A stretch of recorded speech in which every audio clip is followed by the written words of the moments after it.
Hey everyone, I'm David Room. Getting kind of a late start tonight, but that's all right.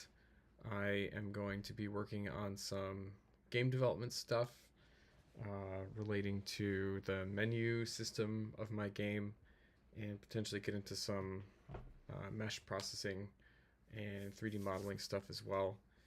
Um, Planning something pretty chill tonight. I've been working on stuff lately that maybe isn't the most interesting on stream. Uh, but I've been making good headway, so I thought, what the heck, I would go live and see who wants to hang out. I hope that with these streams, I can encourage you to work on your own projects while we hang out and make some headway on something that's important to you. So I'm going to start some music from White Bat Audio. We're going to try this atmospheric space wave synthwave playlist that he has, see if that works. So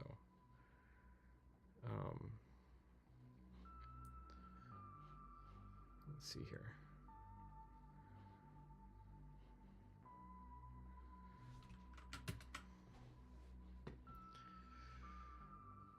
And a little update about what I'm working on. I am working on the simulator mode, and something cool that I just added within the last week was faction symbols. So let me actually just run the bench.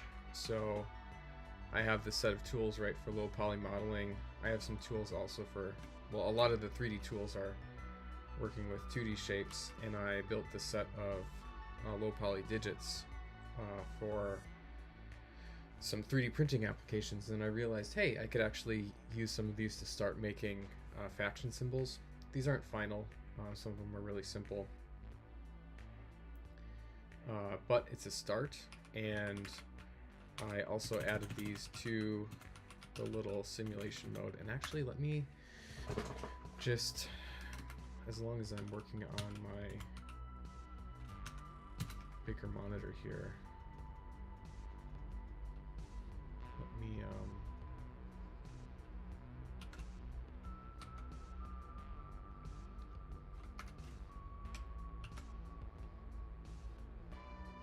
make this larger.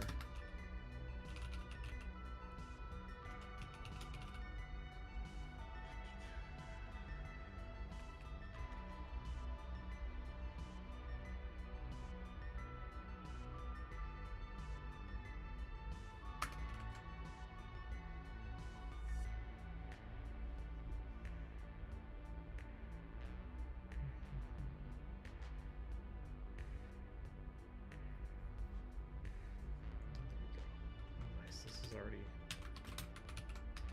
let's bump it all the way up to 1920 by 1080.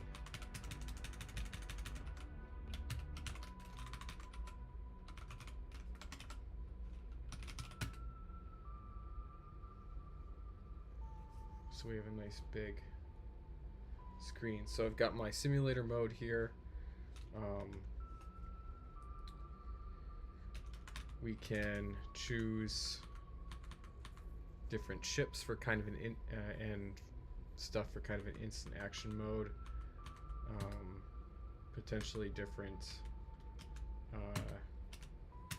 engagement zones or playing fields.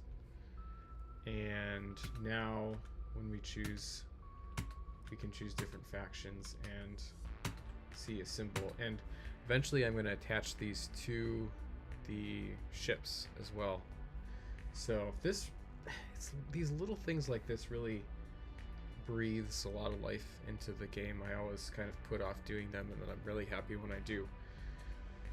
So what I want to do now, though, I spent some time earlier this week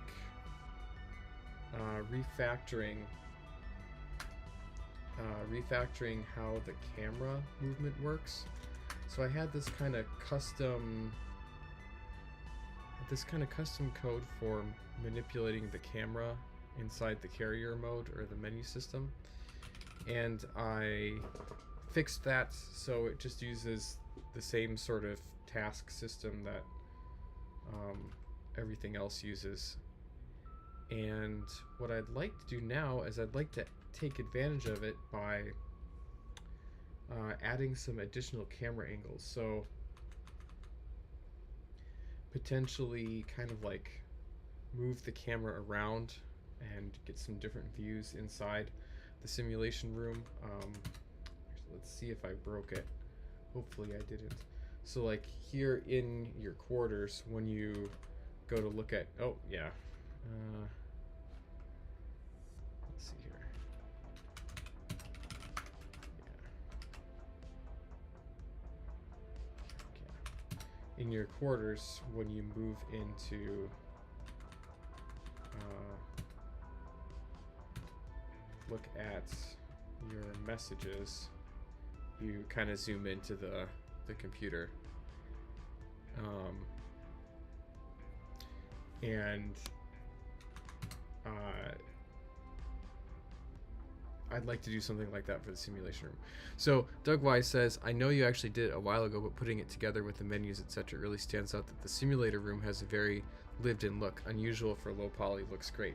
Yeah, so that I appreciate that, and I agree.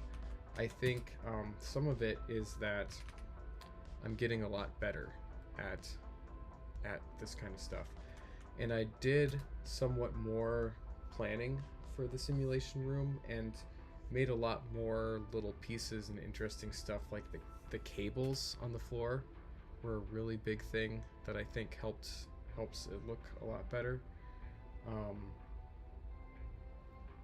There's like some additional parts like the computers, but the cables specifically kind of connecting things together look really good.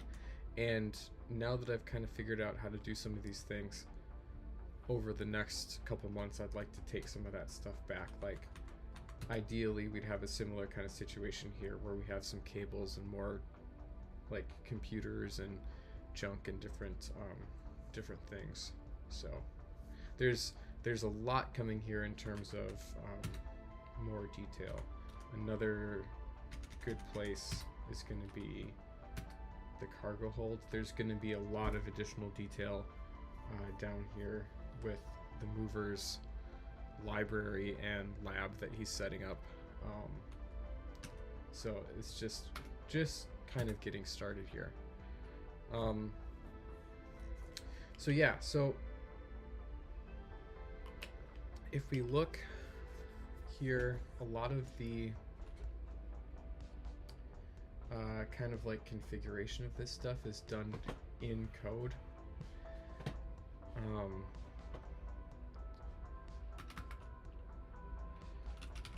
But I would like actually to do even more with describing these things with code. So the way I'm describing the camera angles is as a position for the camera and then a target for the camera to look at. I'd like to figure out a way that I can actually load these up.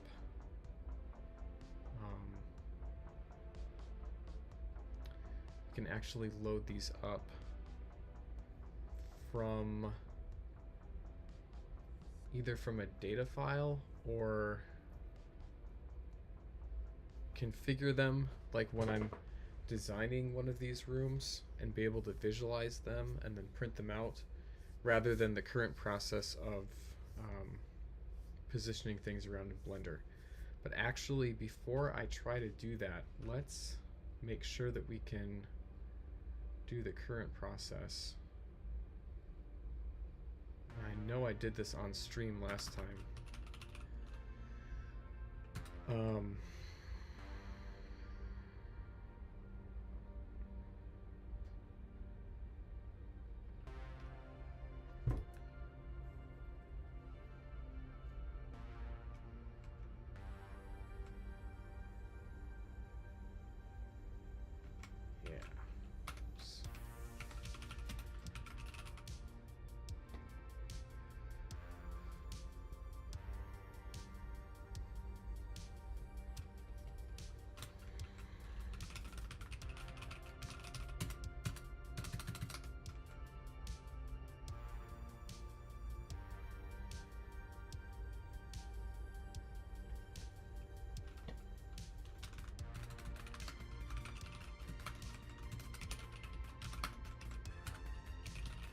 if this still works. I think it will.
There's a few different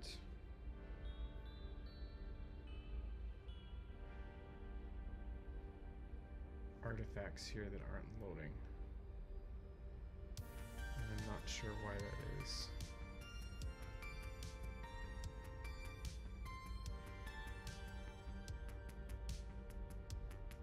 Let me double check something. It's probably just I reconfigured.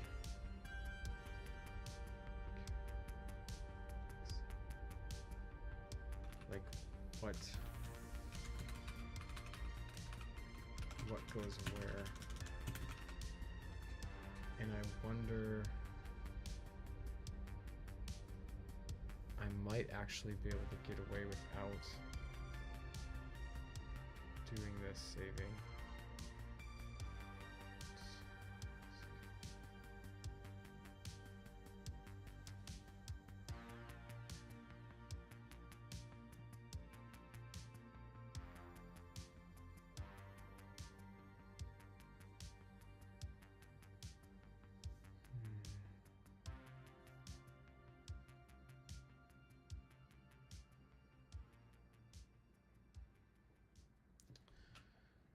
Let's see here. Let me just look at this error message once more.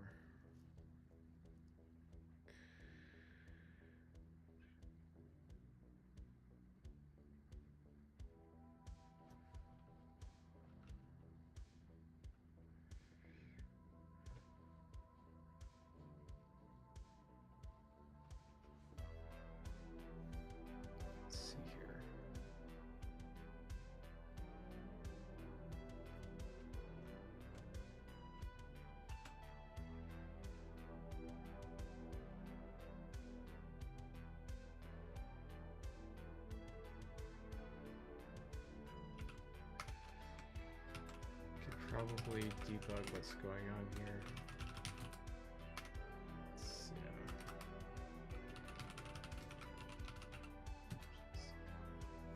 Scratch.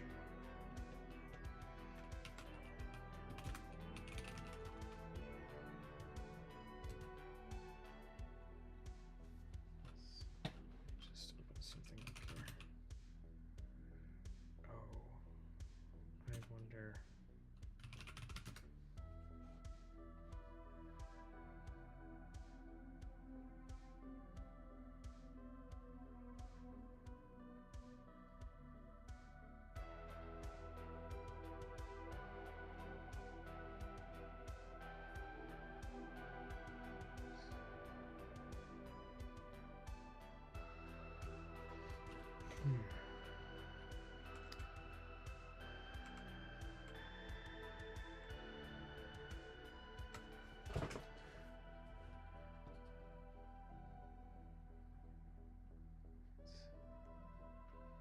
Oh, that's the problem.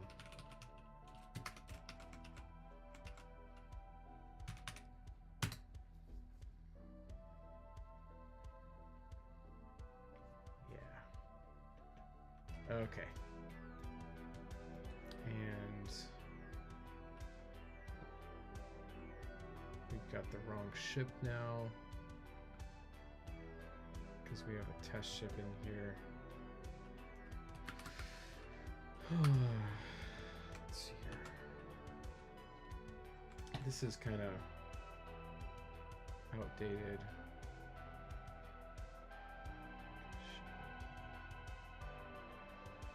Let's see, 0, 1, 2, 3, 4, 5, 5.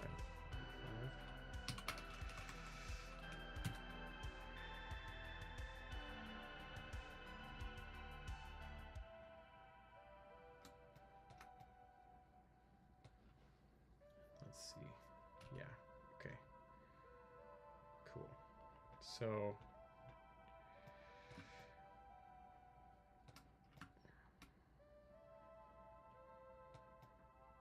okay, we're setting up the scene correctly now. And we have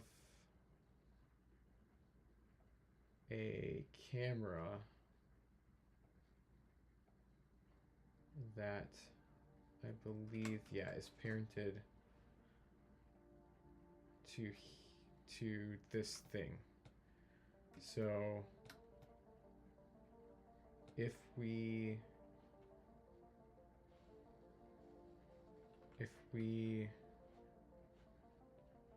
should be able to like punch in these viewpoints here and get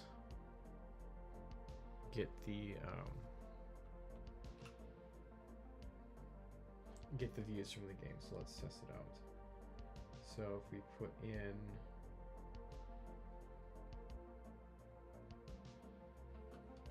zero, 0, 1,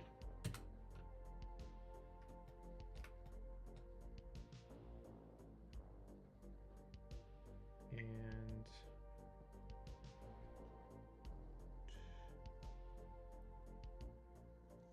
actually, let's see here. That's the ship viewer camera position. We're actually not using that anymore. Let's see, this is the main one. Minus 18, minus 10, 6.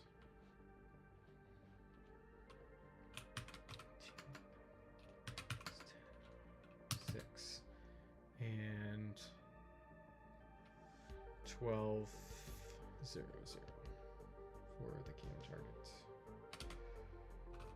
0, 0. Yep. See, that's... Oh, that's funny. What's that? Actually, oh, I know what. This is supposed to be the carrier. Duh. 0, 1, 2, 3, 4, 5, 6, 7, 8, 9, 10, 11, 12, 13, 14, 15. So the carrier should be, was it ship ID?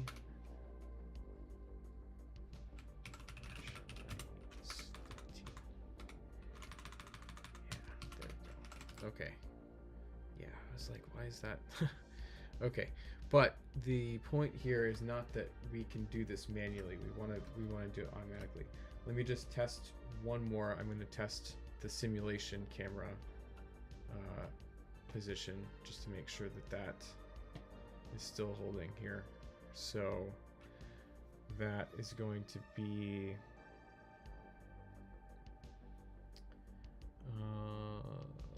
so yeah. And at one point I thought I had a way I could copy and paste. I suppose this kind of works. I just don't like thinking about this. 8. Whoops.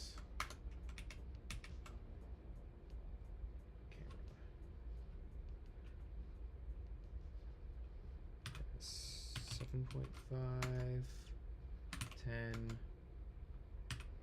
minus 38.5.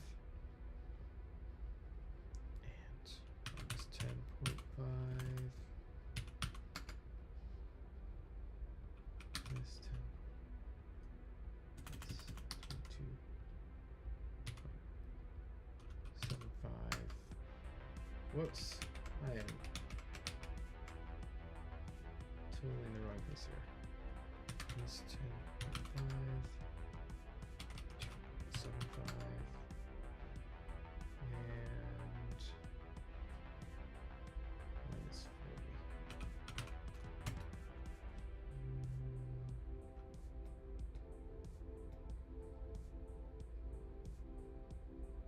I must not have the position quite right.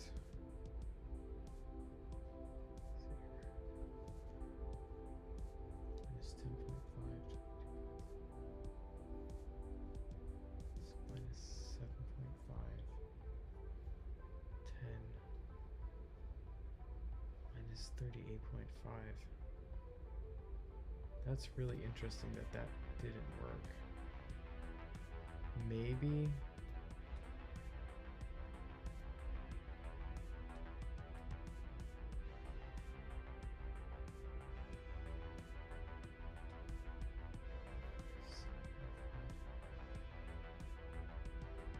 I wonder if. I wonder if this is shifted. Oh, there it is. 10.5 minus 10.5. Jeez. Minus 10.5. There we go. There it is. Okay. So what I want though is I don't want to have to go through this rigmarole. I want to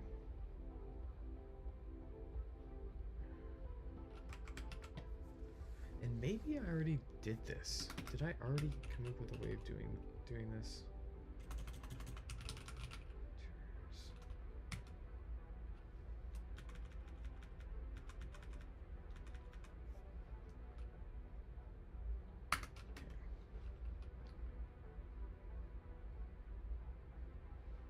It was good to fix that anyway.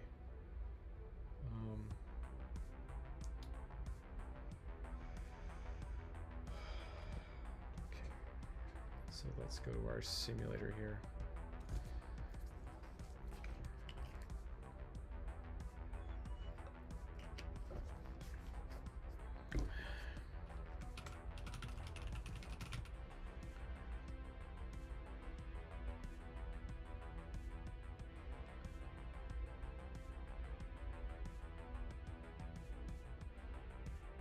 Yeah, see, I don't have a camera position here. So I must have just... How did I come up with that camera position? I guess I just manually positioned it. But see, I don't want to do that. I don't want to do that anymore. What I want to do, and let's come back to the workbench here, and let's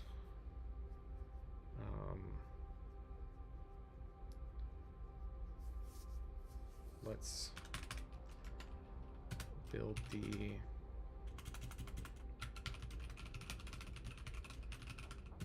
simulator.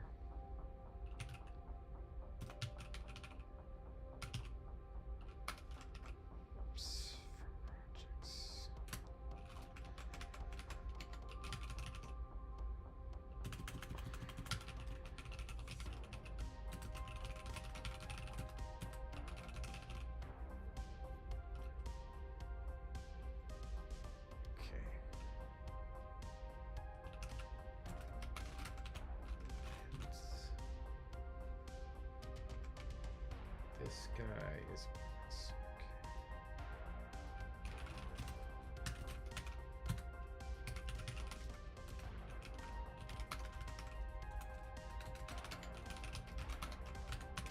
whoops.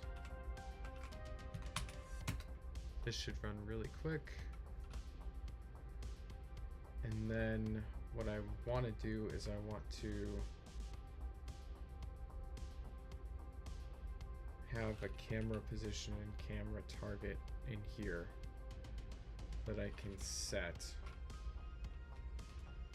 And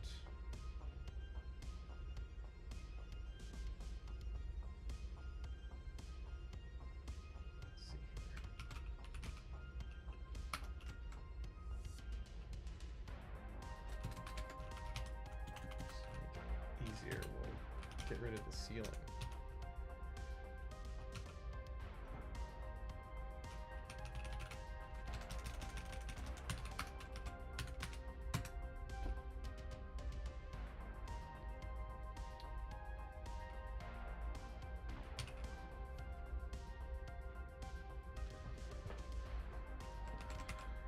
So let's just try to add something called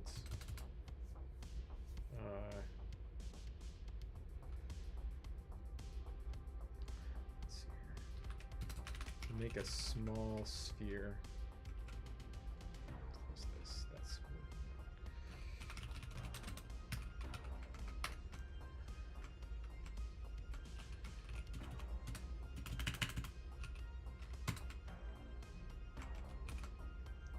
so this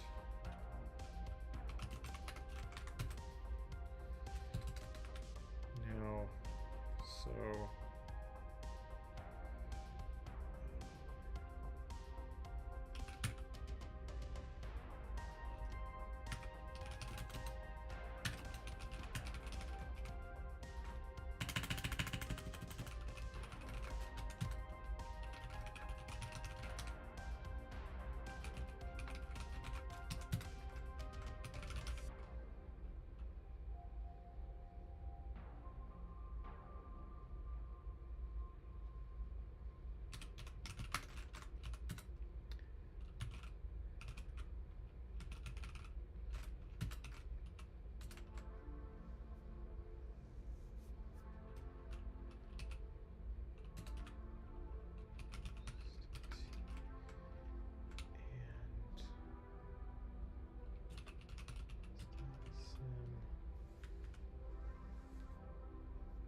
so like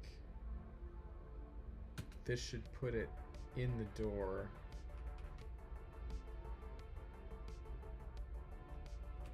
And then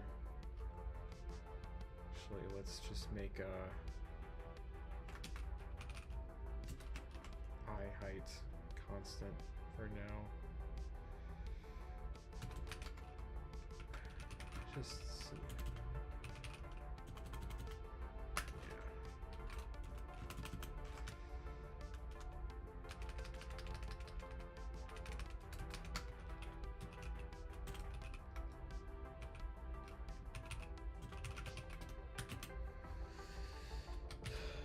What is this? Something like 1.7 meters.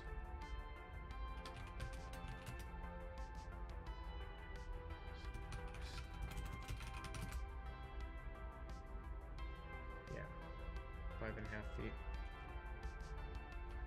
Okay, so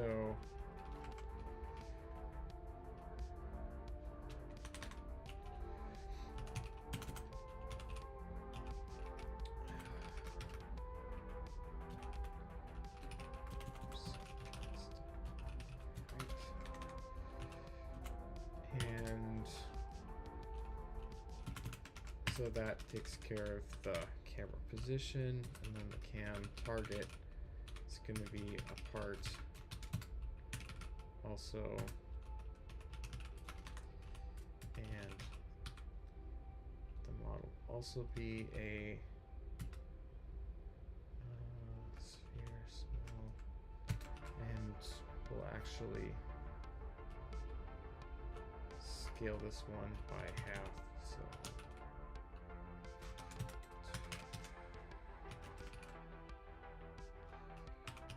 could do 5, and then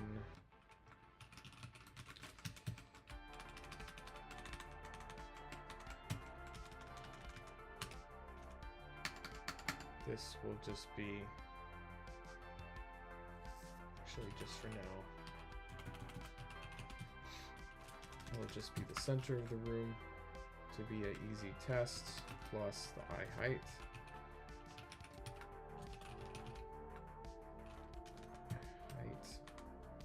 Maybe down a little bit just so it's kind of interesting looking. Now let's concat this in with the rest of the simulation parts. So scan test, and we'll run this. So we should see, yeah, so there's our position and our target should be right there. So we'd expect to see something like this for our view. So a little bit pivoting over from that actually is honestly close to what I am wanting for an alternate view. So that's nice.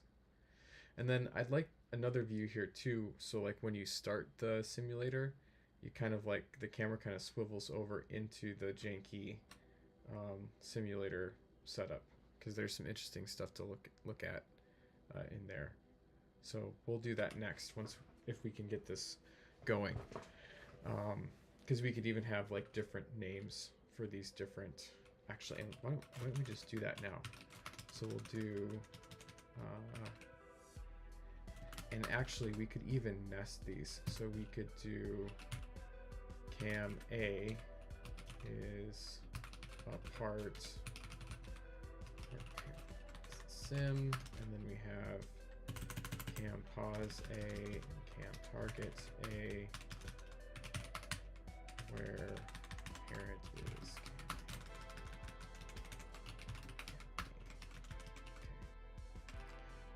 A. And something about that. Let's see. Okay, yep, we got the same thing.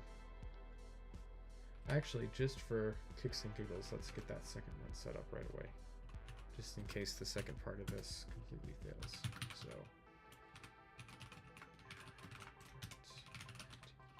sim.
What's it complaining about here?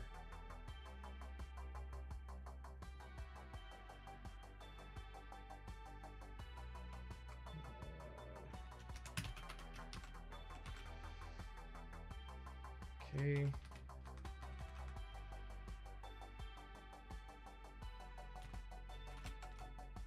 And then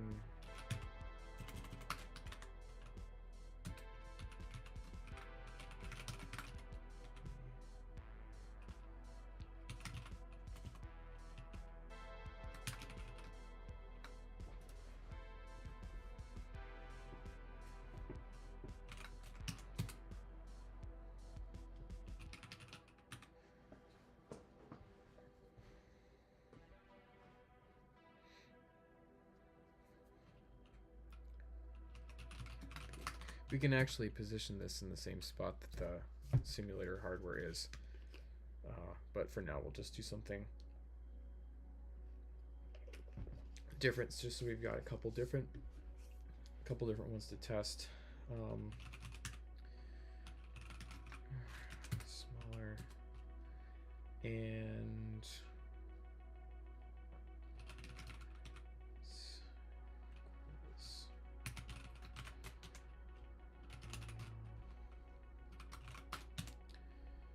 we could do something like, let's see, so this is too cool.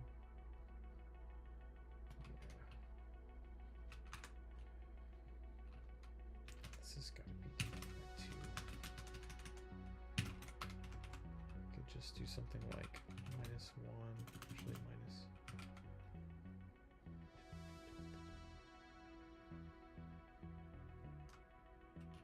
-1.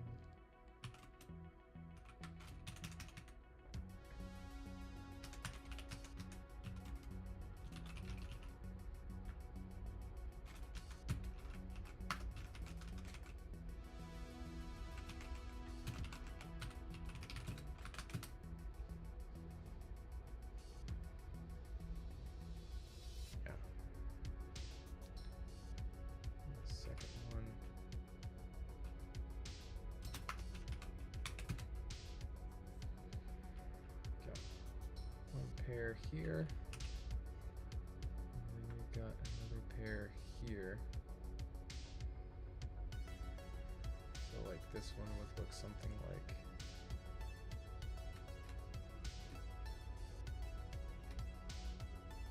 this. That looks pretty nice too, honestly. I think one reason why I wasn't too concerned about kind of making the camera stuff nice and programmatic is because there's definitely some style to how you do these, and the goal here is maybe that you could still have that style, but we can at least sort of get them in the right ballpark with code. We don't have to futz around with the stuff in Blender as much. Okay, so now what we should be able to do is when we assemble our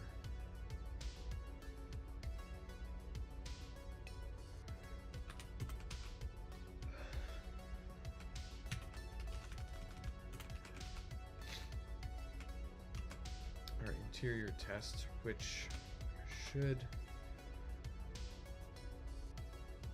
have a camera. Yeah, see here, I can set the camera, and I'm setting it with these same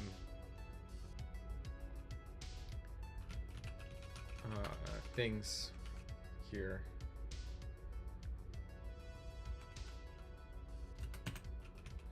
And you know what? This, we don't need this. We can just say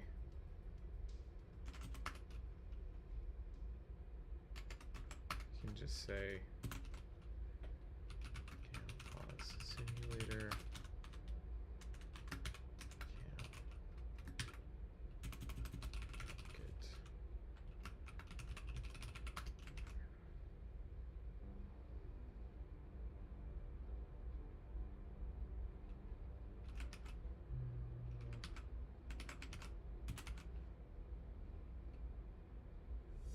So, okay.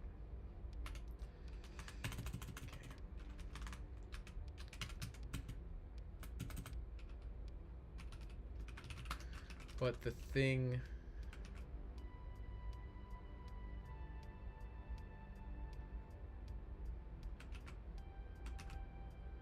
is that what we should be able to do is instead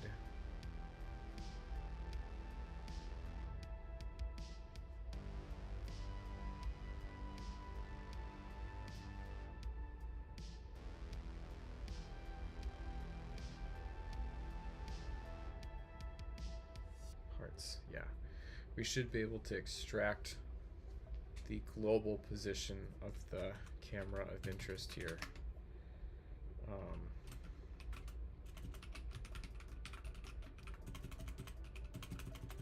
And I always forget how I have things prefixed, so we'll just list everything out here to test and then look at it.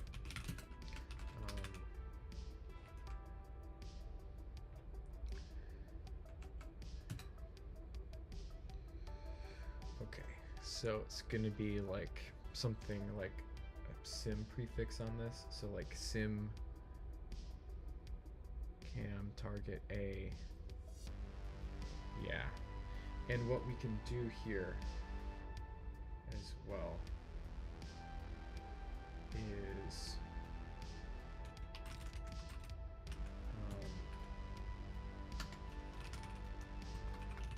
now that we've seen these, we can make them just none so they don't clutter up our actual scene. And yeah, so sim so sim cam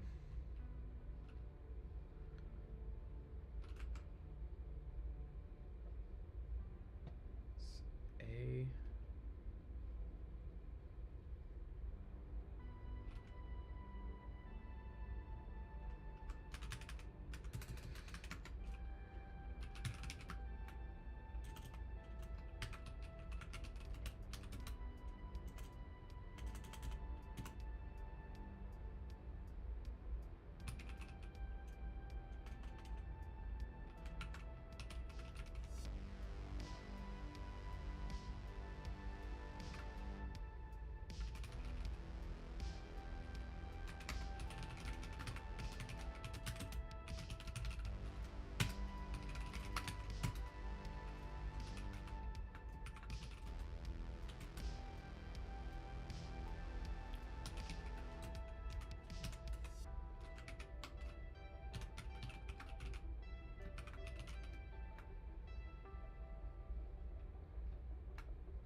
Now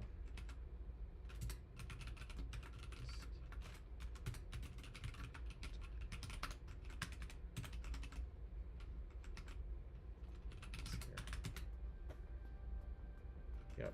Now these numbers should be pretty similar to the current position. So let's see here. If we just do this.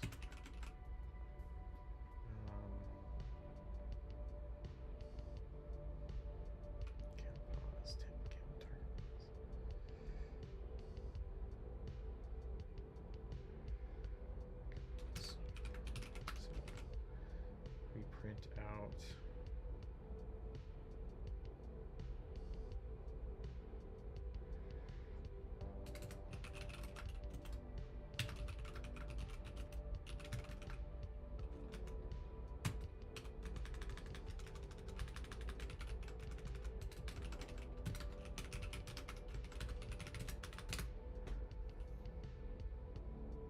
yeah.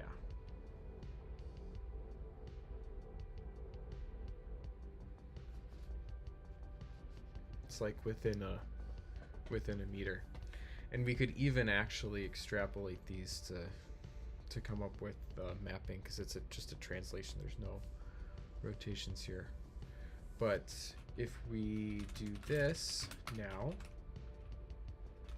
then when we run this, we should come up with our camera position that we described with code, right? Nope. Okay, what went wrong?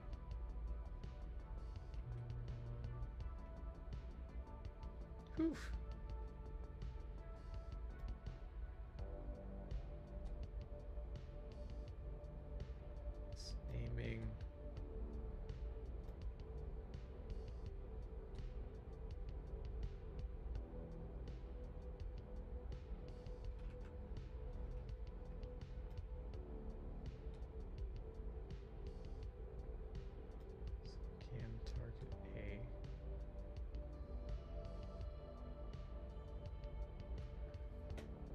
Okay, so why isn't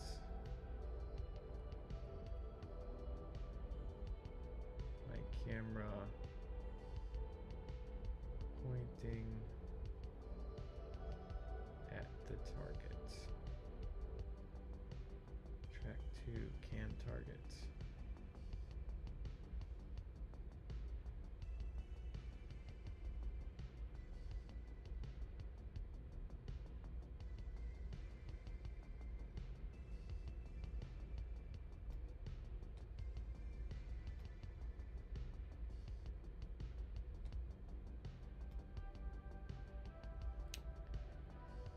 Yeah, what gives? That is weird.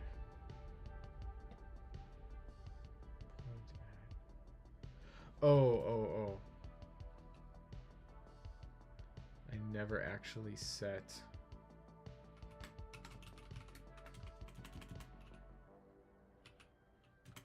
cam target pause. Well, there it is. What gives? To add cam target pause. I bet it's these guys need to be turned into lists, I bet. But that's having a little hissy fit with numpy arrays, I bet.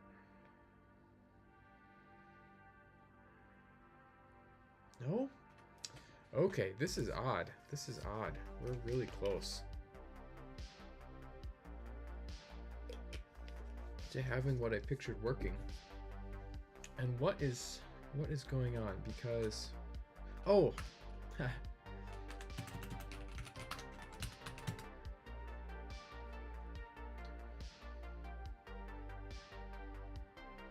there we go. Okay, cool. Now if we go like this,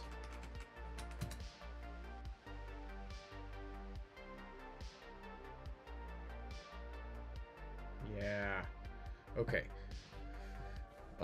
So this is going to make it really easy to test out different camera angles here. And what we can even do is, if we want to have what these are, right, we can print them out here. This is a great thing about doing things with code, is you can kind of do things interactively.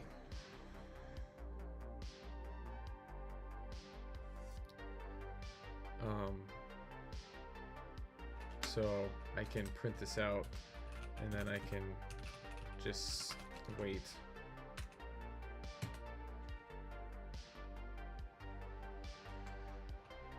And can test it out, right? Just for kicks and giggles.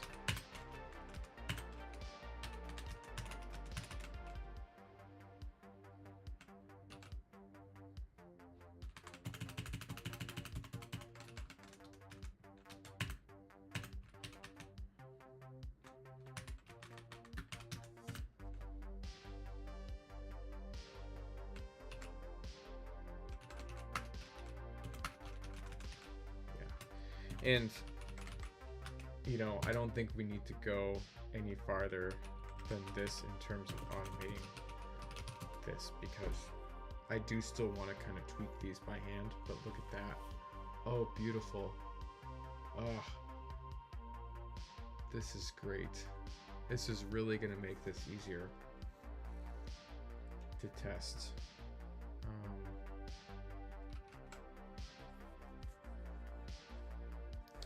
Let me actually write a couple more utility functions that will make this even easier to work with. So if we can do a better naming scheme where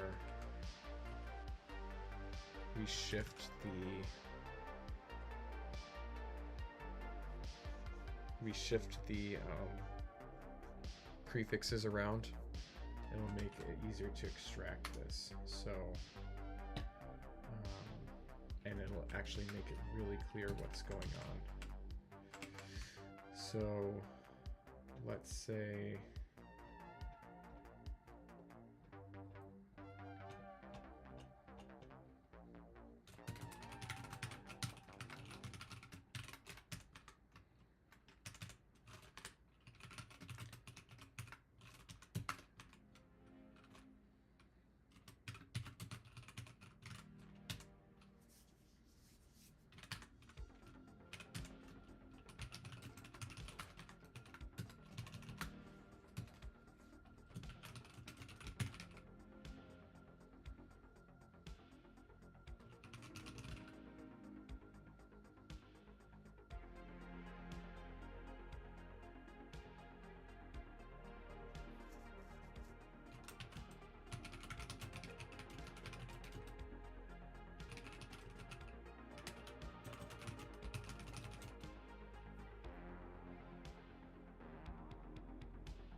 actually we can use that position target pause convention.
here. And I'm just gonna turn these two things. And we can even do something really fancy here, which is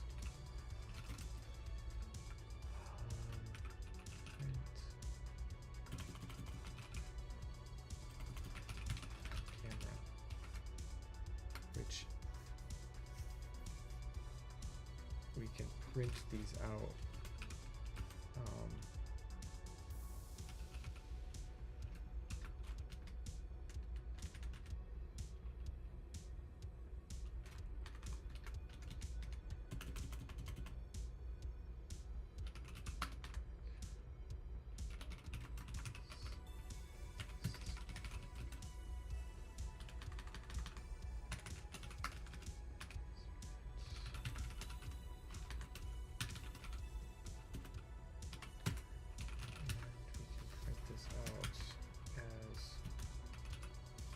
Three.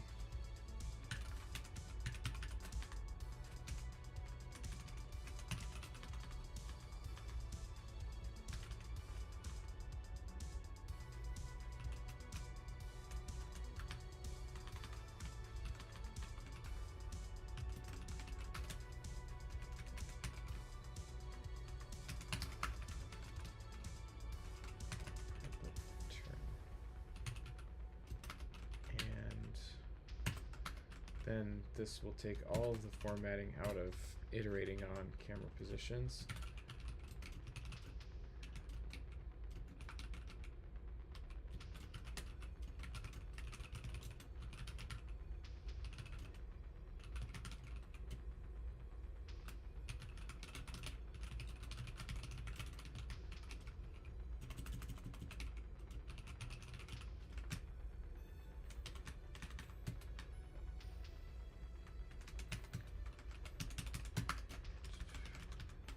So that takes care of that. So now we can say like get camera cam A, and then print and that back cam pause, cam target pause like this. Now we just need to go into here and change this format. So now we want actually sim cam A. So it's going to be cam A pause, cam A pause.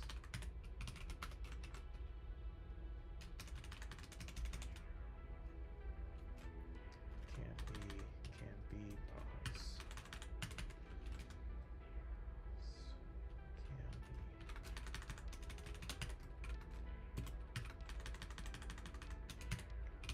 And let's just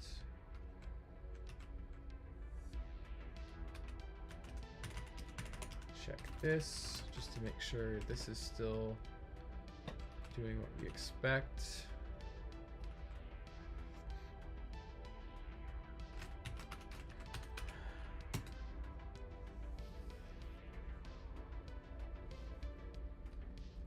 And just for absolute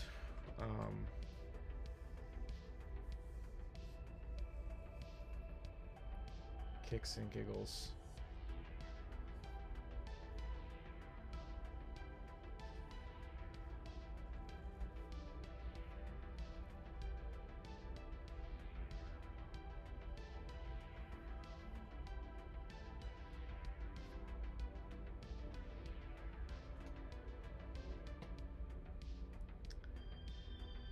let's see here.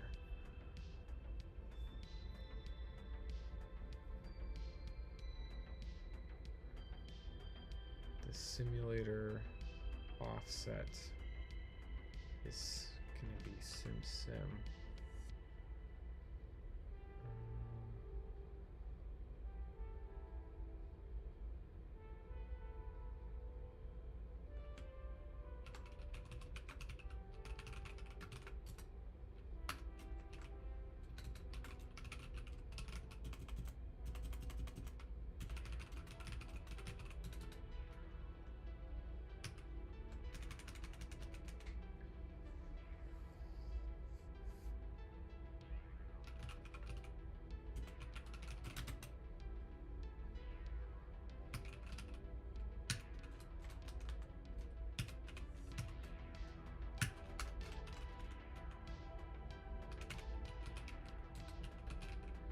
there's no rotation. Just a translation.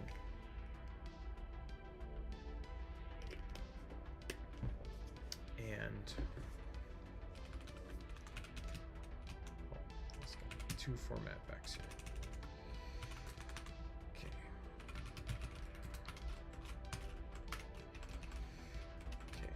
And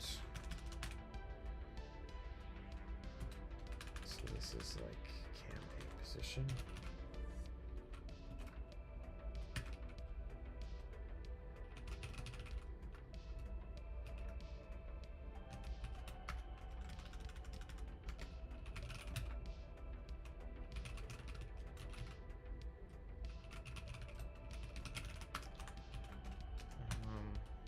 So this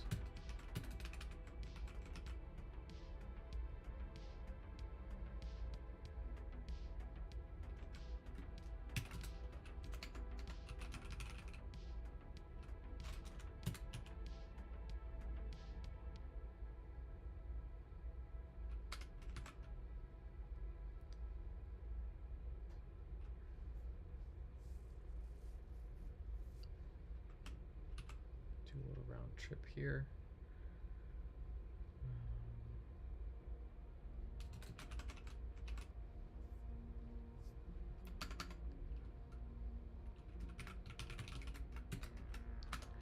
And this is formatting a list, right?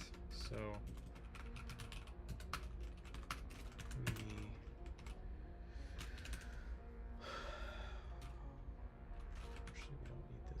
we don't need this formatted. But I want to get the camera position that we found into the code as well. So we want to go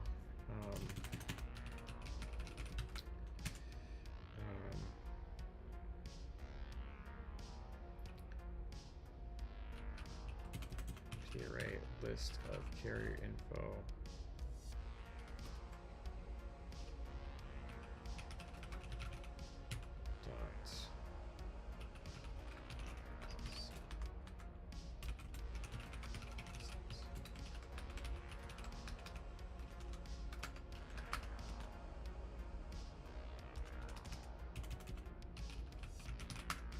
carrier info is not defined yet.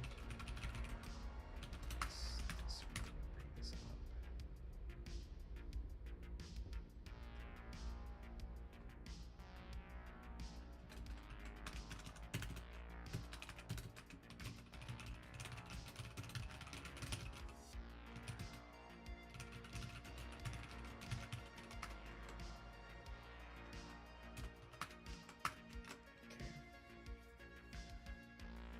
Now we'll set this up.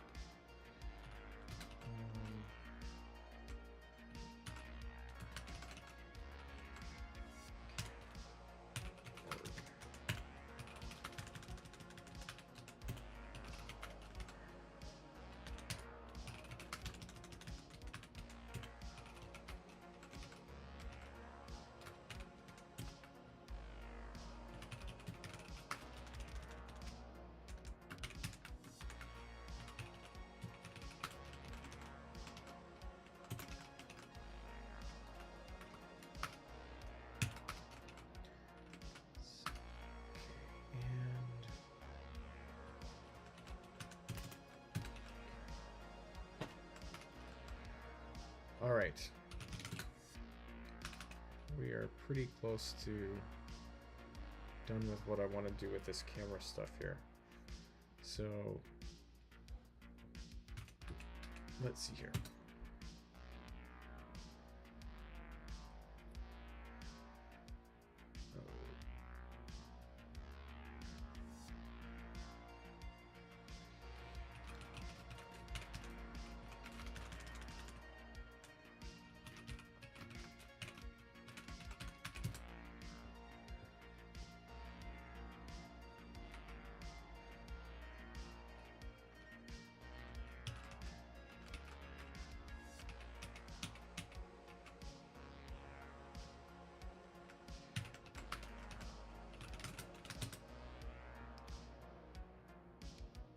Okay.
Okay.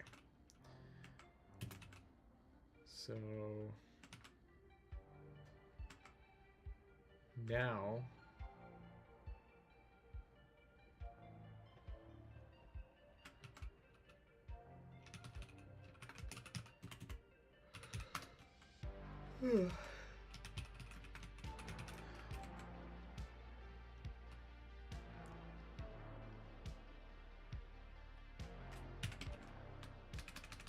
these.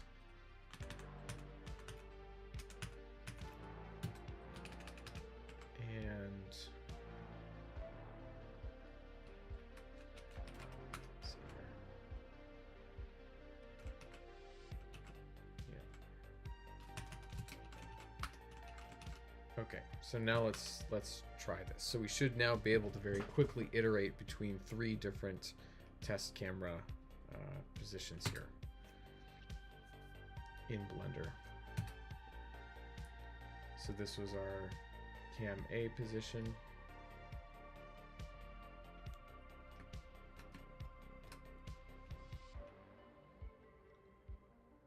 And it's showing the little balls, but that's okay for now. That's actually that's really easy to fix because we're generating everything on the fly here. So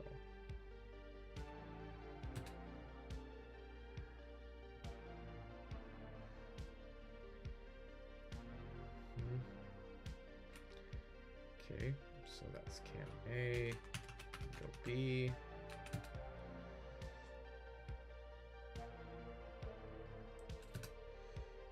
And there's camera B. Now see, eventually what I want to do is I want to have like multiple cameras set up in Blender that you could just cycle through. That would be really, really convenient. And then we should be able to do simcam.org, and that should be the same thing as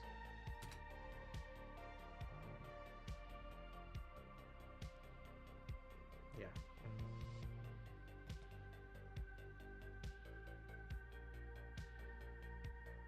Oh, shucks. When I did this, I didn't do it with the right camera because I had swapped this out.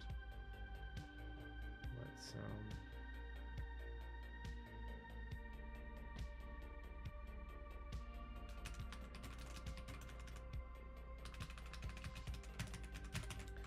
we gotta test our little formatting thing too.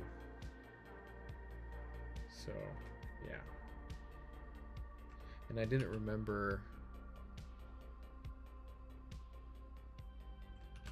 this. All right, Doug says he's got to get some shut-eye and catch a tail on later. It's great to catch another stream. Good stuff as always. Thanks for hanging out, Doug. It's always great to see you. You have a good night.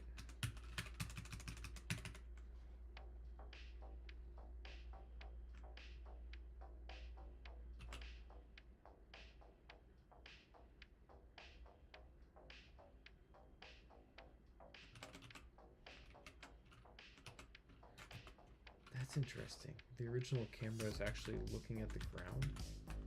That doesn't seem right.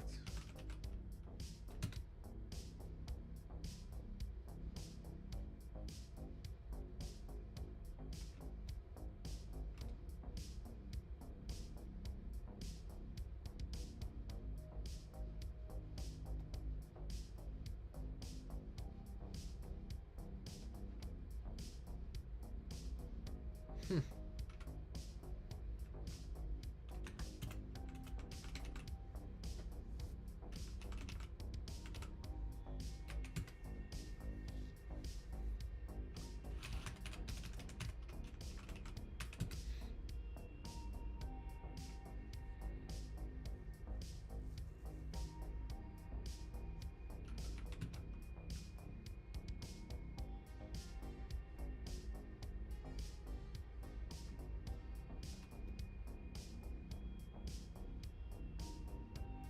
Well, I guess I can't really argue with it.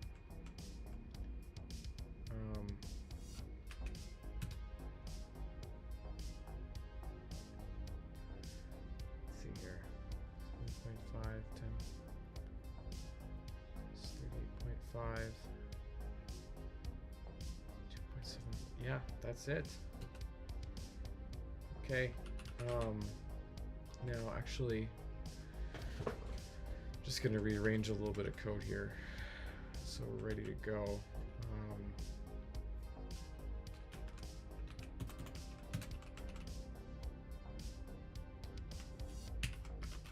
Ready to go with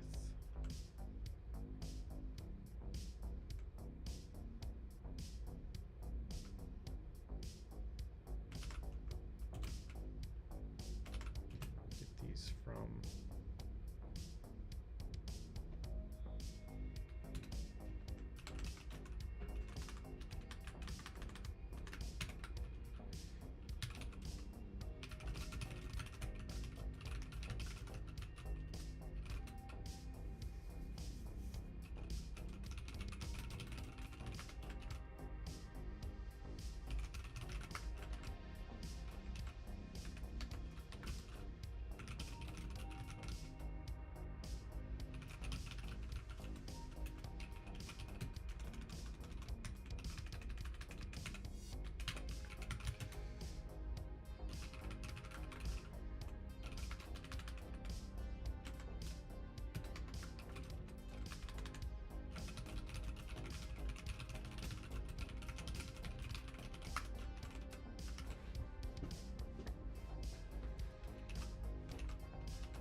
well, this is working quite well.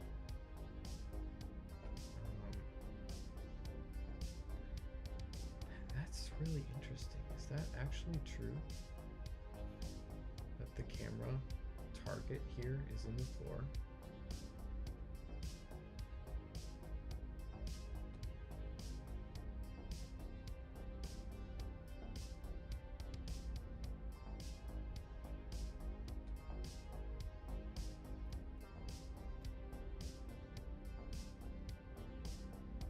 I guess it's just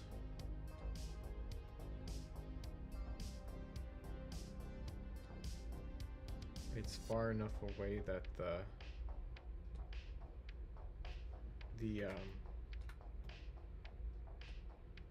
angle is pretty shallow. Interesting. And then if I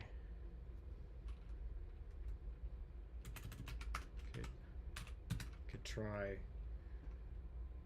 this one, which is the first one that we did. I don't think we actually looked at this one in game.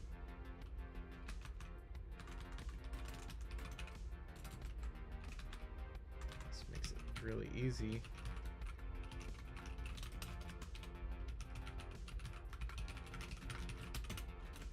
Nice.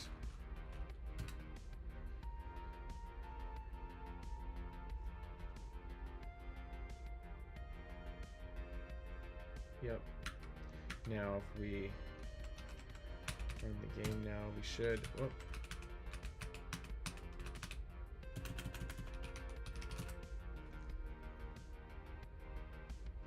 Perfect. Look at that.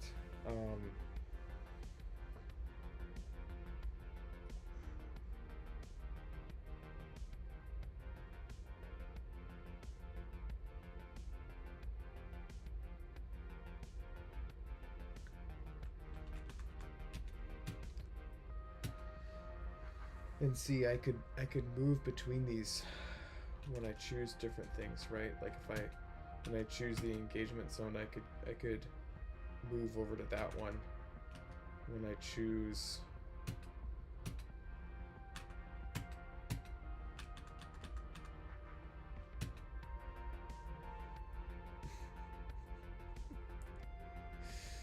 oh, that's funny. How great though. That's awesome. That is gonna make this so much easier. Yeah. Awesome. Okay. Perfect.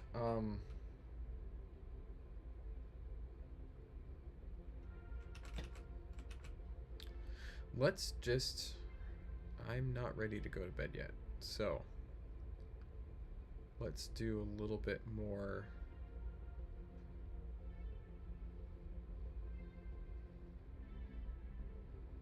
Let's do a little bit of low poly modeling here.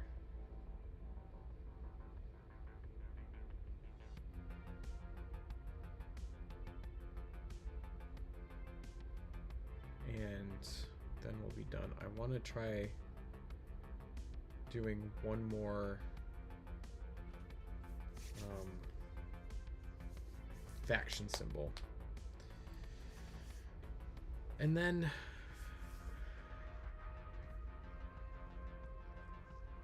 I don't know.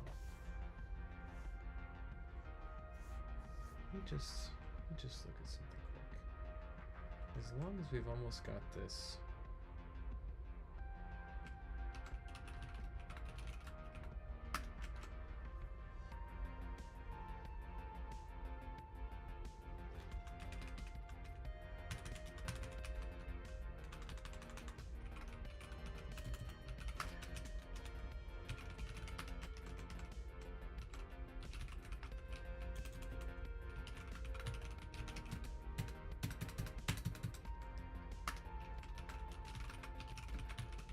See how I do this.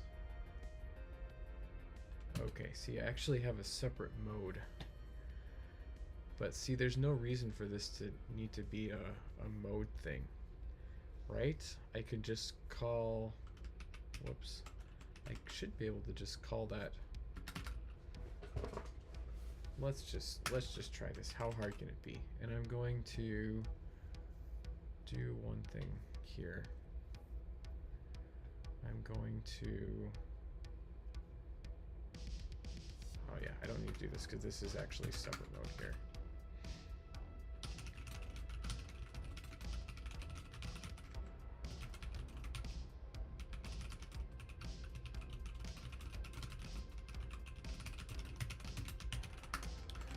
Okay.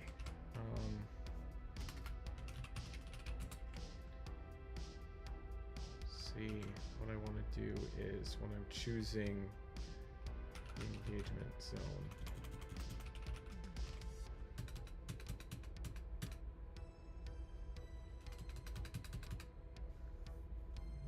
modals. So zone side ph.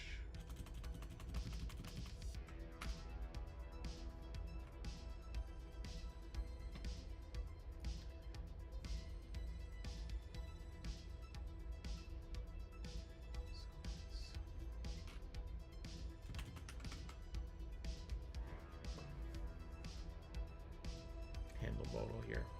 Here we go. Now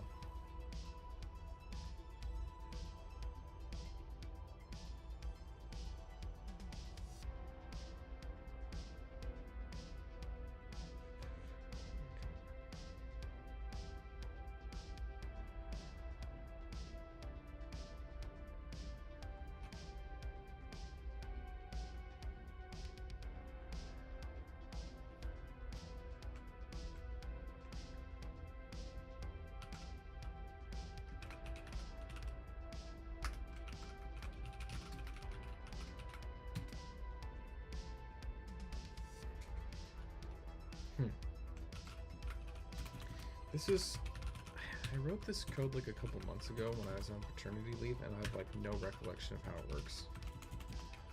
And at the time, it seemed way more sensible than mode to modal. Yeah, okay, so but where do we show the modes?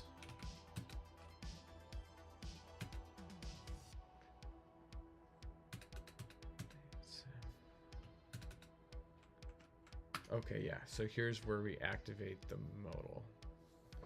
So I'm going to add some comments here.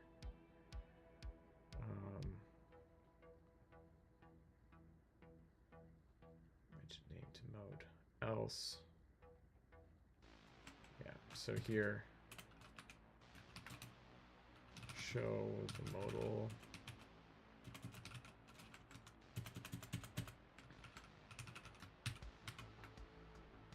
And here's where we hide the modal.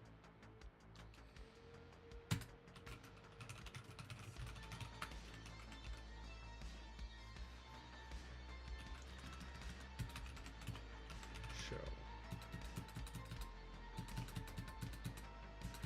That's too bad.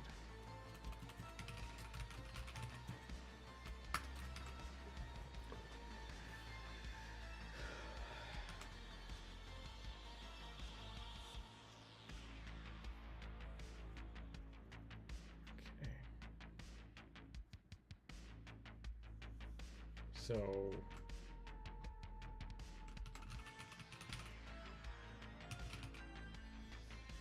I want stuff here, excuse me, to be able to trigger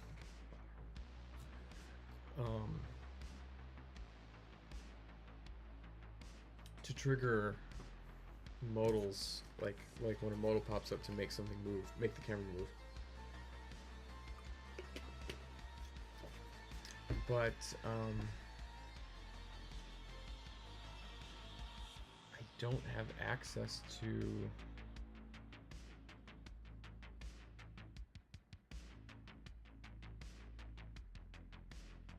the camera moving.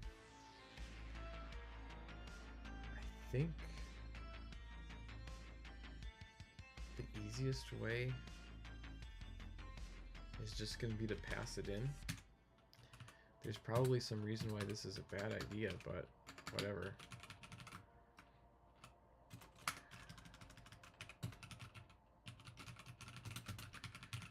And when we show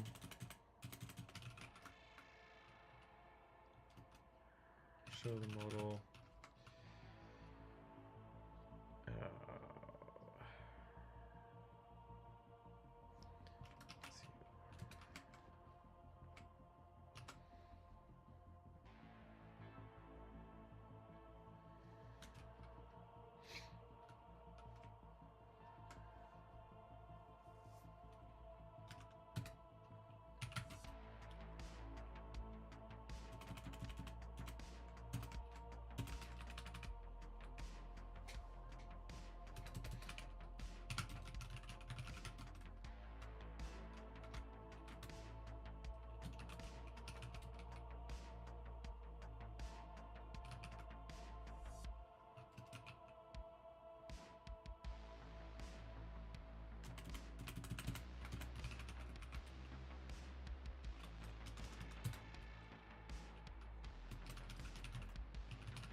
so if it's not already in the zone mode,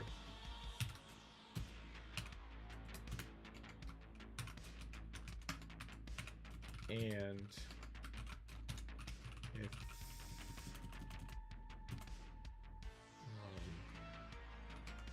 actually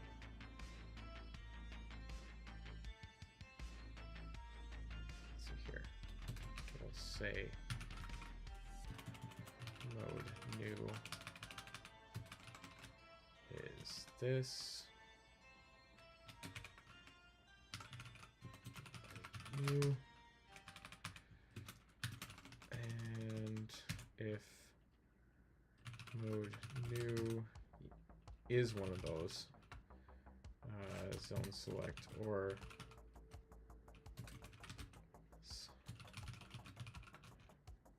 size select, then we are going to, oh geez, we have the access to the game object right here.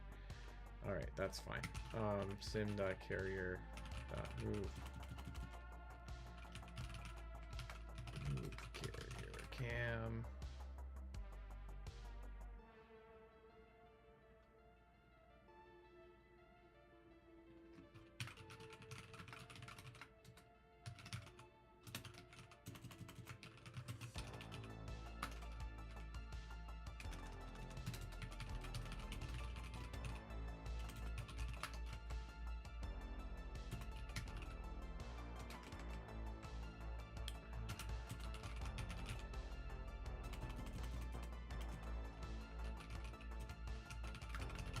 This is probably going to cause some crazy.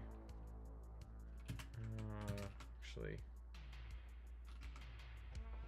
let's just forget, because the game holds a carrier info, right? Game.carrier. Yeah. Okay. Let's just forget about the sim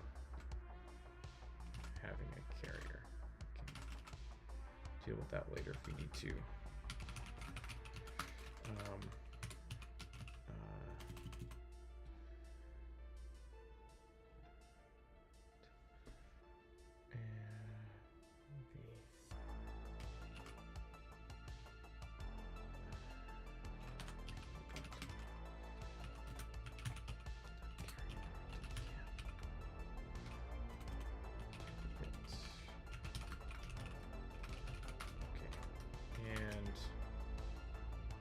That should do it. Now we want to do something.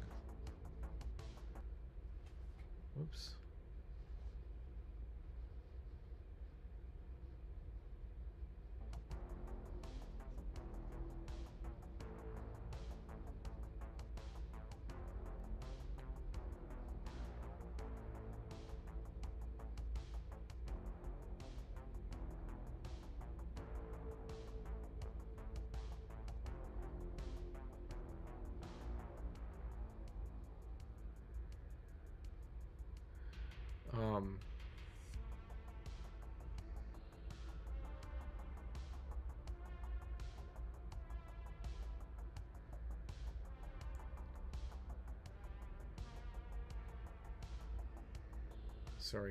Sorry guys, I'm just checking something here.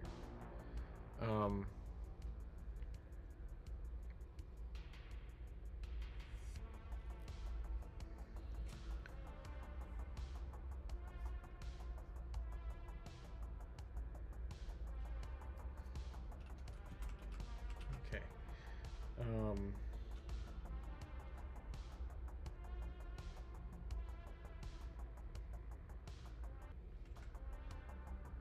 Apologize for that, just had to mess around with the music.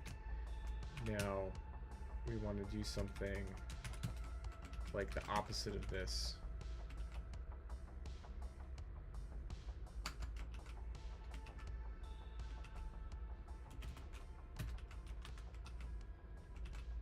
When we hide the modal. So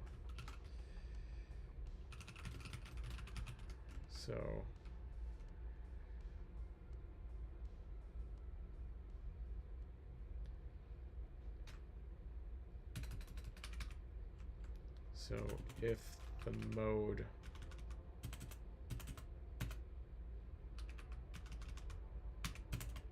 and the logic is going to be simpler here. So if the mode was zone select or zone size select, we already know we're going back to default mode here, so we don't need all of this.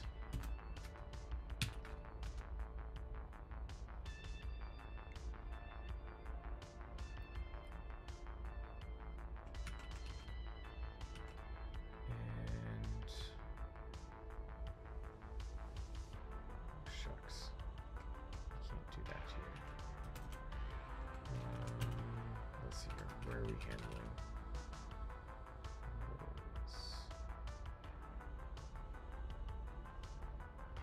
Let's see here. Oh, okay. We could actually do that here. So if our mode old is sim.mode, and then if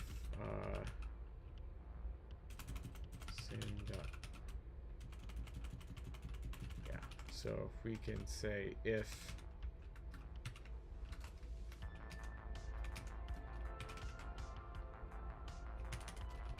mode old, this is nice because then it's all here in the same spot. Sim.mode old.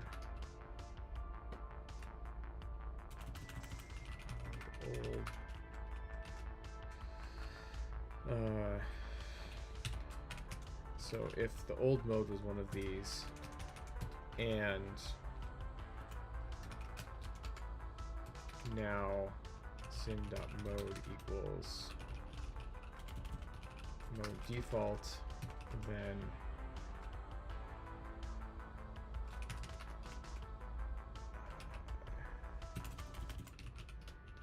carrier. Whoa.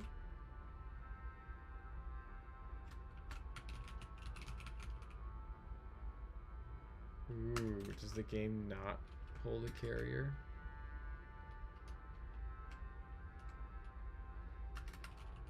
Oh, move carrier cam. That's not in a class. That's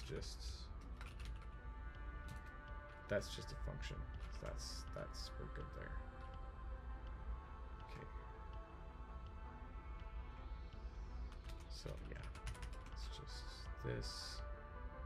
Gotta probably import it. Yeah. Okay. So. Yep.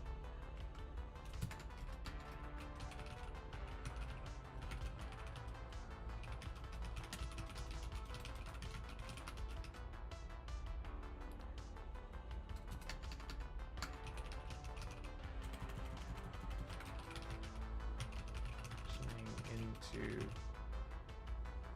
zone stuff, translating,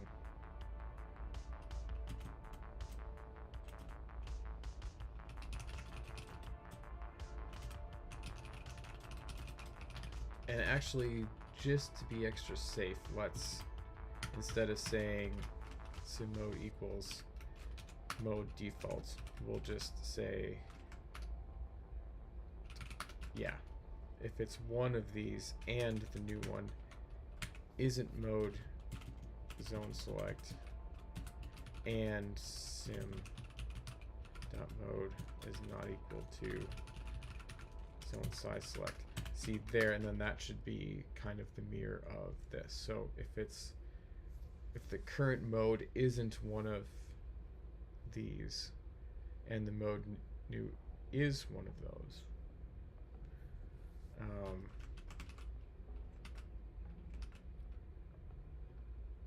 okay.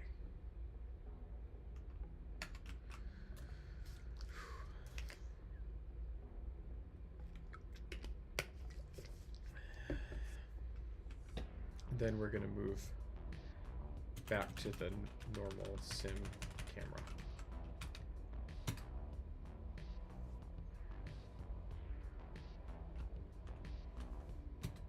Oops.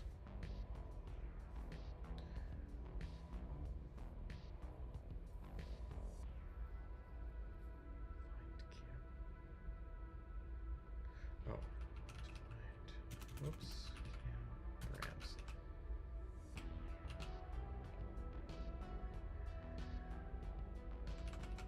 So need to go through and rename some of the utility stuff. Look at that. Then if we go back to yep.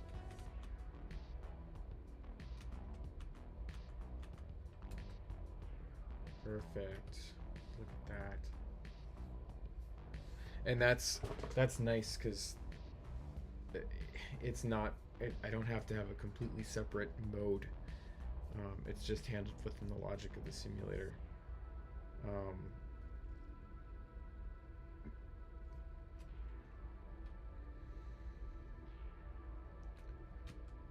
and for the zone size too, it should. Yeah, and see, the idea here then is that, like, actually as you select different things, it could show different engagement zone models here. And let me see, do we have any funny business transferring in and out of the simulator mode? Nope, it just works, doesn't it? And if I quick, whoops, if I quick go into it and out of it, it does what I would expect. It kind of skips ahead, but that's what I am expecting it to do. And I can actually, it could actually update the logic to have it not do that, which would be kind of cool. But that's a project for another time. All right, well, this was some awesome progress. Let's actually just quick do that, do a final faction symbol here. Just close all of this. And let's take a look at them.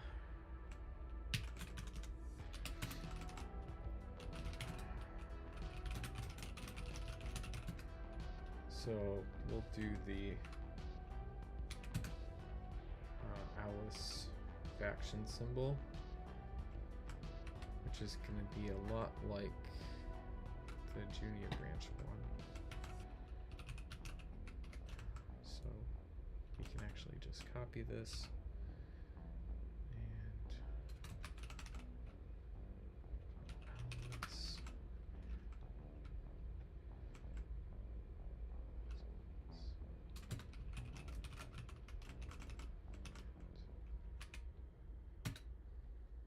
Oops, actually, gotta, there's a couple.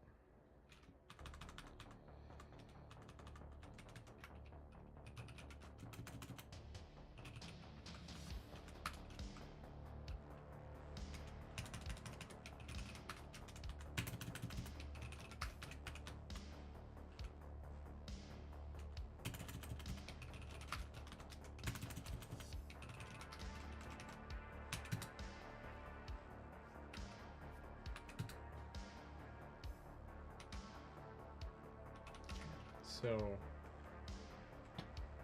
instead of a star, the base of it is going to be a triangle. So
So now we want to add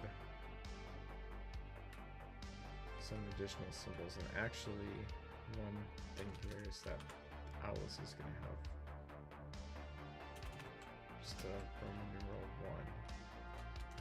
So we can actually get rid of this.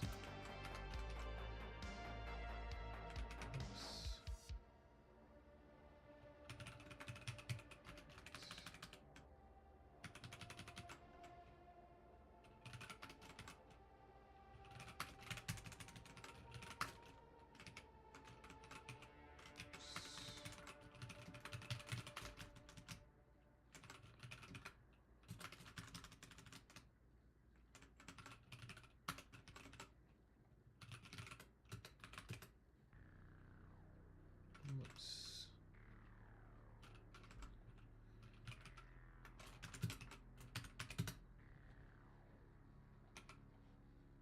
Yeah, that looks pretty sick.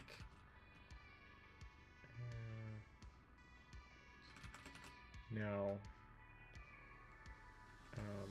we've got to add a couple details to this. So we have to add some small circles in some different places, and the Alice symbol might be too complicated to do in this kind of low poly style. So what I'm thinking is we're gonna sort of approximate it. So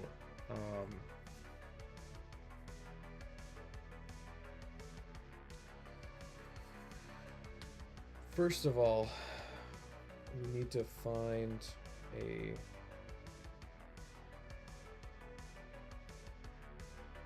circle that is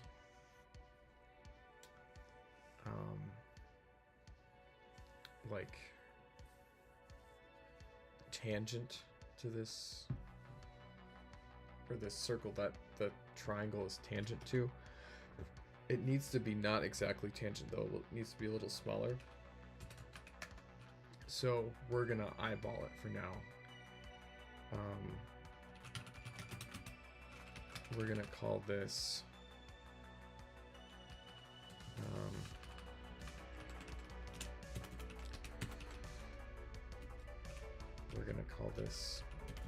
circle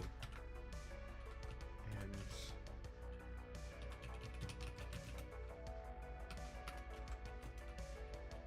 seven, but the radius is going to be something like 0.6, I think. Let's actually take a look here. And then we're going to triangulate it with the hole. So triangulate with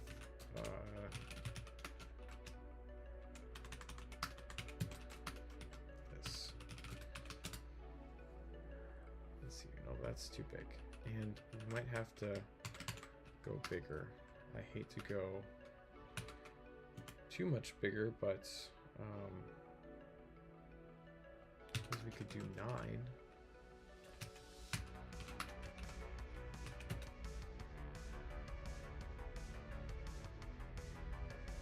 Oh, interesting. I guess it is exactly...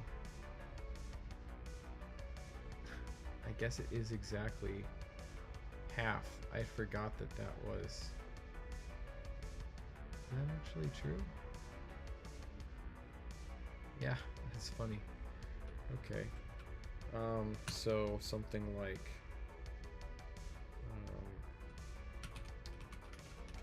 5.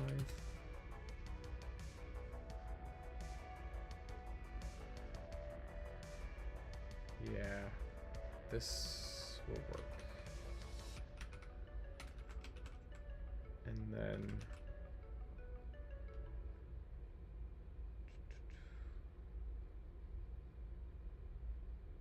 delete poly holes.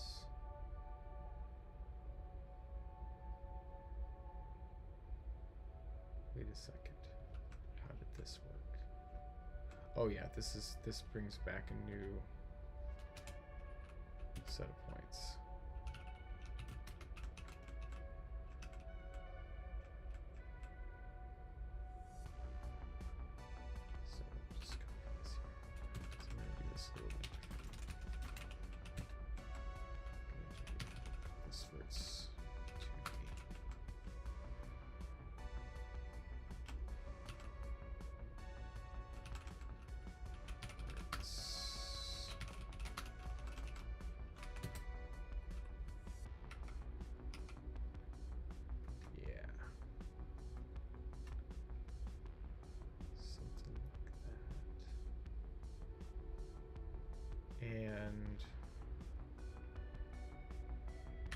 what I was thinking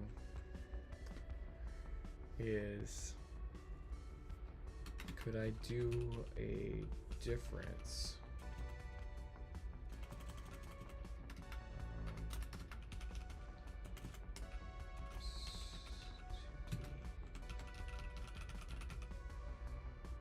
Difference using Shapely.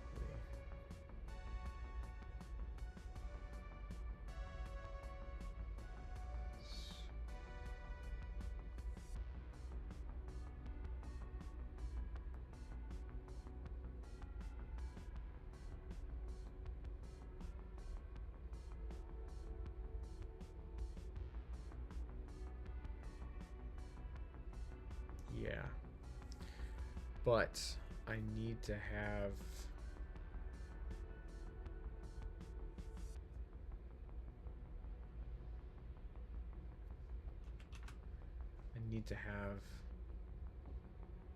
the capability to do this with holes, which I don't quite have.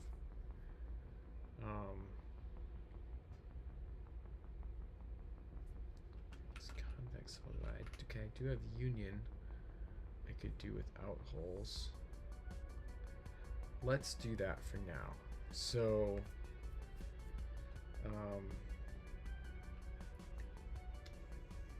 so this was like the simple one, right?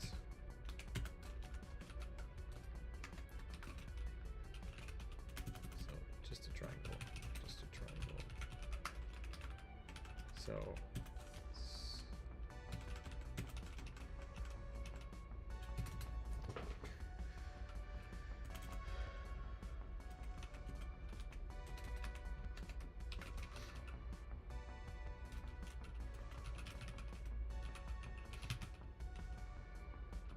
we'll add some circles in the corner,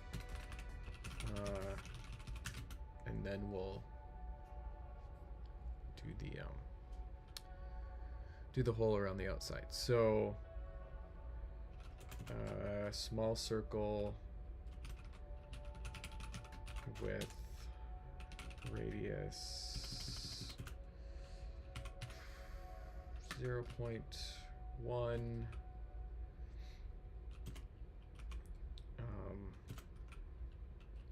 Keep this offset,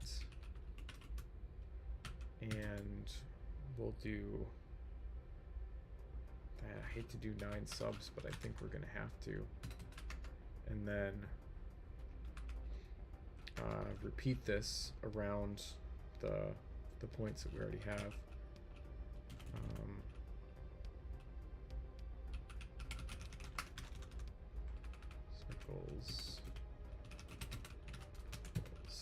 Circle small plus x,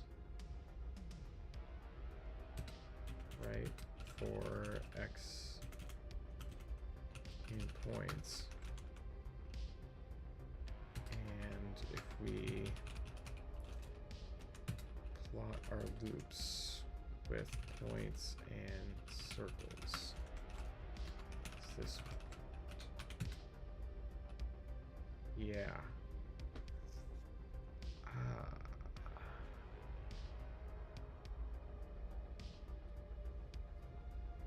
Now, let's see here. Can I do better than 9? If I do 6, I think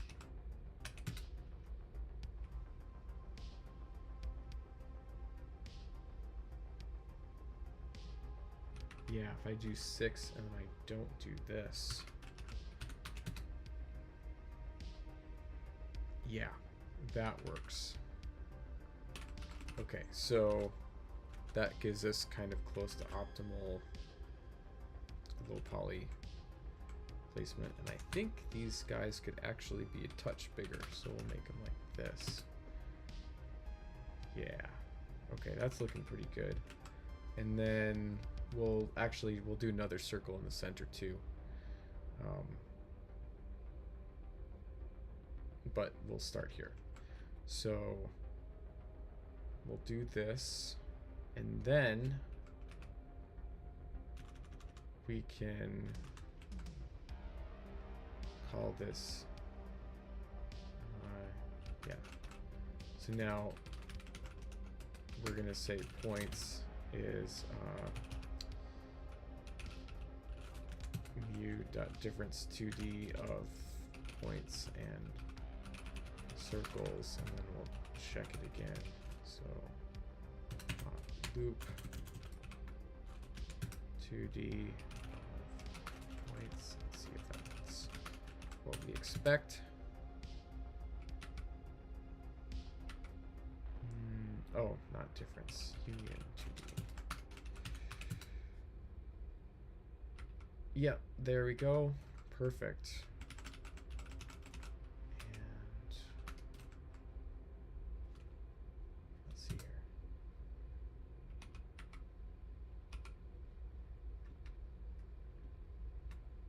Yeah. Nice. We'll add another circle to the center too. So we'll do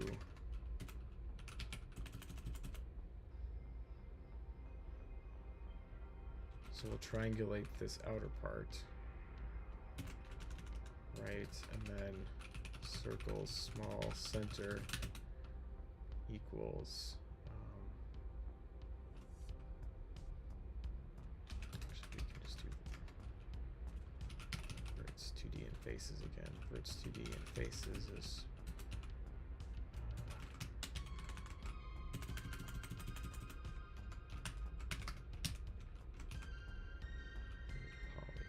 circle small, and it's already going to be in the center, so then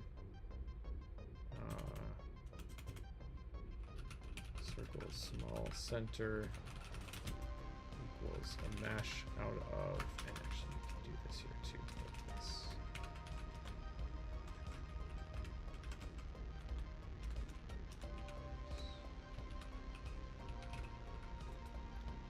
Z of circle small 0 and faces, and then our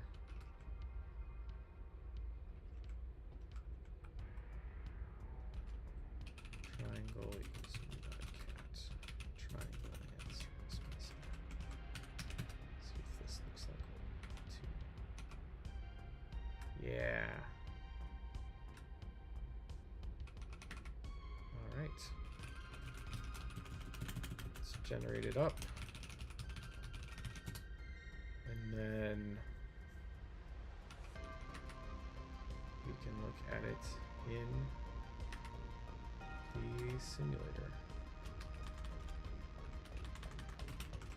And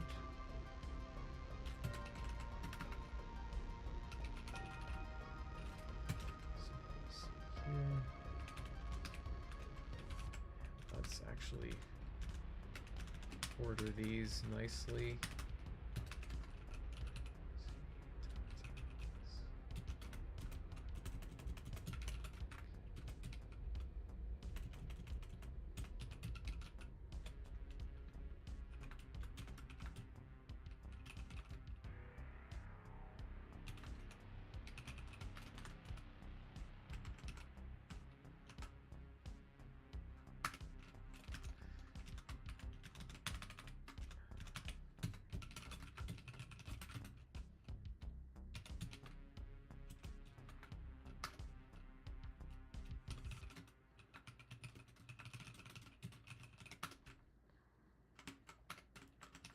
All right, now let's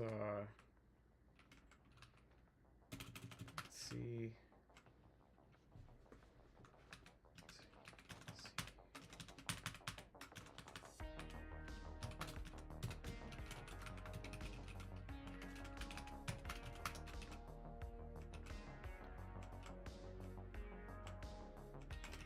Let's see if it shows up if I've put everything in the right spot.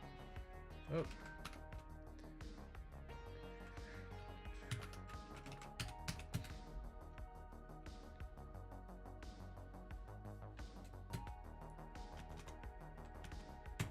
Whoops. Oh, Alice. Find Alice. Oh, did I call it Alice Branch? No? Yeah, I did call it Alice Branch. Okay, that should be fixed. There it is, and we just have to scale it down a little bit because it's, or shift it up. Let's see here.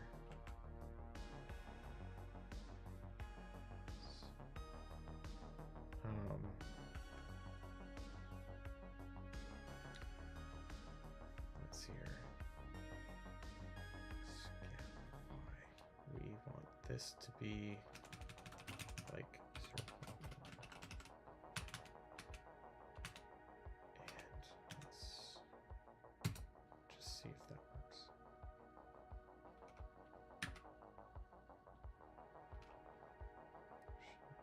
Just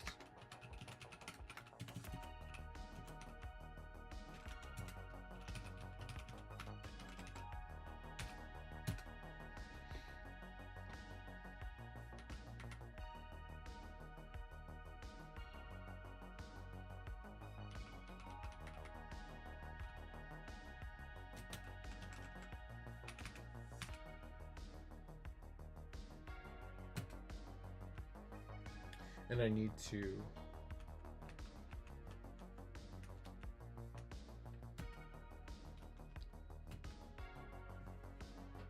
I bet. Yeah, the problem is that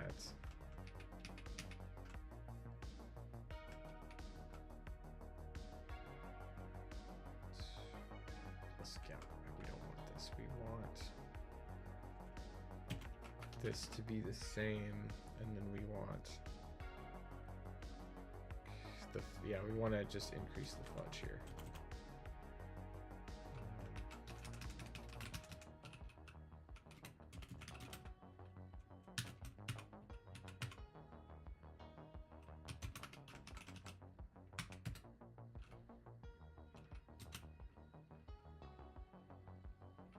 Oops. Because we want, oops, we want the numbers to line up. This is another thing where, oh wait, no, that's not it either. Ugh.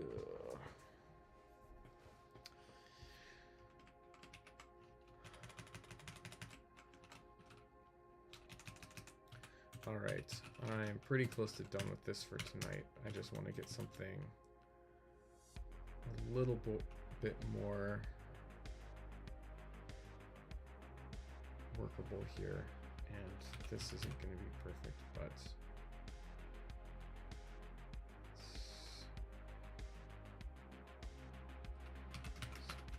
should be better.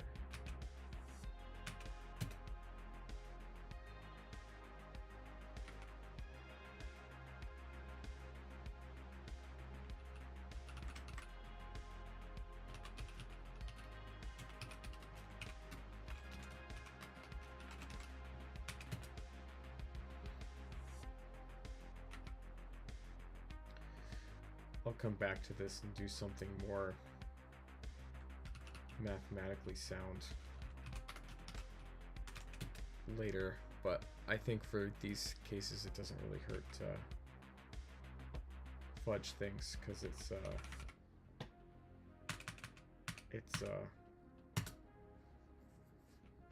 there's a design element to it. Yeah. There's a design element to it where you don't want things to look exactly alike. I wonder what I should do. I should probably either fade other things out or like have the faction in the center. Man, I love that though. That's great. Okay. All right. Well, we got a lot of stuff done today with the new functionality for programmatically placing cameras, and did a little bit of work on the symbols too. So that was fun. Um, Hopefully, I will get a chance to do a little bit more streaming later this week. Probably tomorrow, maybe Friday. So stay tuned for that. And everybody who came, thanks for hanging out. Hope to see you again. And good luck on your own projects. I hope that this is a good time that encouraged you to work on something cool that is important to you. Have a good night.